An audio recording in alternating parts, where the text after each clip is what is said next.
평생 가난하게 사는 사람의 냉장고 특징. 집에 들어서면 가장 먼저 눈에 들어오는 것 중 하나가 바로 냉장고입니다. 하얀 네모난 이 가전제품은 단순히 음식을 보관하는 도구를 넘어서 그 집 주인의 삶의 철학과 소비 패턴을 고스란히 담고 있는 일종의 거울과도 같습니다. 마치 책장이 그 사람의 지적 수준을 보여주듯 냉장고는 그 사람의 경제적 습관과 미래 계획 능력을 적나라하게 드러내는 창문 역할을 하죠. 많은 사람들이 가난의 원인을 단순히 돈의 부족으로만 생각하지만 실제로는 일상의 작은 습관들이 모여서 만들어내는 패턴이 더 큰 영향을 미칩니다.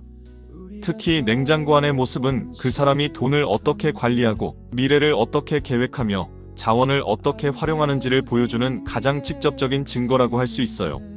마치 의사가 환자의 혈액 검사 결과를 통해 건강 상태를 파악하듯 냉장고 안을 들여다보면 그 사람의 경제적 건강 상태를 진단할 수 있습니다. 여기서 잠시만요. 여러분의 구독과 좋아요는 큰 힘이 됩니다. 소중한 응원 부탁드려요. 첫째로 주목해야 할 특징은 냉장고 안에 오래된 음식들이 가득하다는 점입니다. 마치 시간이 멈춘 박물관처럼 언제 샀는지도 기억나지 않는 식재료들이 구석진 곳에서 서서히 변질되어 가고 있죠. 이런 모습은 마치 정원을 가꾸지 않고 방치해둔 것과 같습니다. 처음에는 싱싱했던 채소들이 시간이 지나면서 시들어가고 결국에는 쓰레기통으로 직행하게 되는 것이죠. 이는 단순히 음식물 쓰레기를 만들어내는 것을 넘어서 돈을 직접적으로 쓰레기통에 버리는 것과 다름없습니다. 더 심각한 문제는 이런 패턴이 반복된다는 것입니다. 냉장고 안에 오래된 음식을 치우지 않고 그 위에 새로운 음식을 계속 쌓아 올리는 행동은 마치 빚을 갚지 않고 새로운 빚을 계속 만드는 것과 같은 구조입니다. 결국 냉장고는 점점 더 비효율적인 공간이 되어가고 실제로 사용할 수 있는 공간은 줄어들면서도 전기세는 계속 나가는 악순환이 반복됩니다. 둘째로 눈에 띄는 특징은 유통기한이 지난 소스들이 문간에 가득하다는 점입니다. 마치 오래된 약들이 가정의 구급함을 점령하듯 한번 쓰고 나서 다시는 볼 일이 없을 각종 소스들이 냉장고 문을 무겁게 만들고 있죠. 혹시 몰라서 라는 마법의 주문을 외우며 모아둔 이 소스들은 실제로는 거의 사용되지 않습니다. 오히려 정작 요리를 할 때는 귀찮다는 이유로 배달 음식을 주문하게 되죠. 이런 현상은 마치 옷장에 입지 않는 옷들이 가득한 것과 같은 심리적 메커니즘에서 나옵니다. 언젠가는 쓸 거야라는 막연한 기대감으로 물건을 모아두지만 실제로는 그 언젠가가 오지 않는 경우가 대부분입니다. 결국 이런 소스들은 냉장고 공간만 차지하면서 전기세만 올리는 돈 먹는 하마 역할을 하게 됩니다.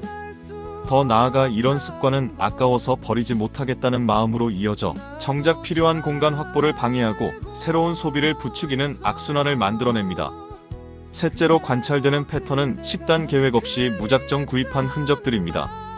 마치 나침반 없이 항해를 떠난 배처럼 명확한 목표나 계획 없이 마트에 들어가서 기분에 따라 또는 할인 스티커에 혹해서 충동적으로 구입한 식재료들이 냉장고를 채우고 있죠. 이런 쇼핑 패턴은 마치 퍼즐 조각을 무작정 모으는 것과 같습니다. 각각의 조각들은 나름의 가치가 있지만 전체적인 그림을 그리지 못하면 결국 완성되지 않은 채로 남게 되는 것이죠. 특히 할인에 현혹되어 구입한 식재료들은 더욱 문제가 됩니다. 원래 필요하지 않았던 것을 단지 저렴하다는 이유로 구입하는 것은 마치 필요 없는 옷을 세일 때문에 사는 것과 같은 실수입니다.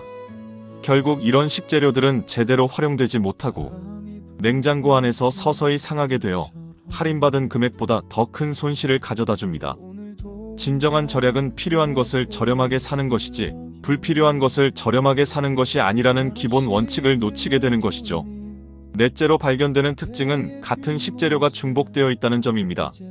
마치 같은 책을 여러 권 사는 것처럼 이미 냉장고에 있는 식재료인데도 불구하고 또다시 구입해오는 패턴이 반복됩니다.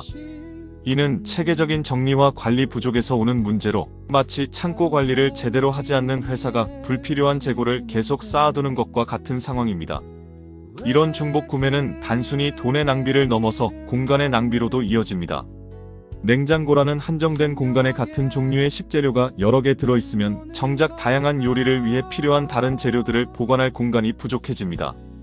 결국 요리의 다양성은 떨어지고 매번 비슷한 음식만 해먹게 되거나 아예 요리를 포기하고 외식이나 배달 음식에 의존하게 되는 악순환이 시작됩니다. 더 심각한 문제는 이런 패턴이 다른 생활 영역에도 영향을 미친다는 점입니다. 냉장고 관리를 제대로 하지 못하는 사람은 대부분 가계부 작성이나 월말 정산 같은 기본적인 돈 관리도 소홀히 하는 경우가 많습니다. 마치 방 정리를 못하는 사람이 시간 관리도 잘 못하는 것처럼 냉장고 정리 능력과 전체적인 생활 관리 능력은 밀접한 연관이 있어요. 다섯째로 주목할 점은 냉장고 청소를 거의 하지 않는다는 것입니다. 마치 정기 건강검진을 미루는 것처럼 냉장고 청소도 계속 다음에 해야지라고 미루다가 결국 1년에 한 번도 제대로 하지 않게 됩니다.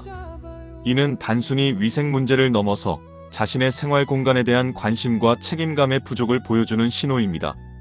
정리되지 않은 냉장고는 마치 정리되지 않은 마음과 같습니다. 어디에 무엇이 있는지 모르는 상태에서는 효율적인 계획을 세울 수 없고 결국 즉흥적이고 비효율적인 선택들이 반복됩니다. 냉장고 안에서 필요한 재료를 찾지 못해 결국 새로 사러 나가거나 상한 음식 때문에 배탈이 나서 병원비를 내야 하는 상황들이 발생하죠. 이런 모든 패턴들이 모여서 만들어내는 것은 결국 가난의 습관입니다. 냉장고는 집안의 소비 마인드를 말없이 보여주는 거울과 같아서 그 안의 모습을 통해 그 사람의 미래 경제 상황을 어느 정도 예측할 수 있습니다.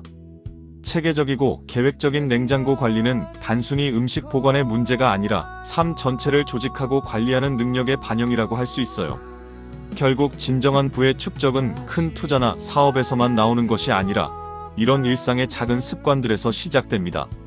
냉장고 하나만 제대로 관리해도 한 달에 상당한 금액을 절약할 수 있고 이런 절약 습관이 다른 영역으로 확산되면서 전체적인 경제적 안정으로 이어질 수 있습니다.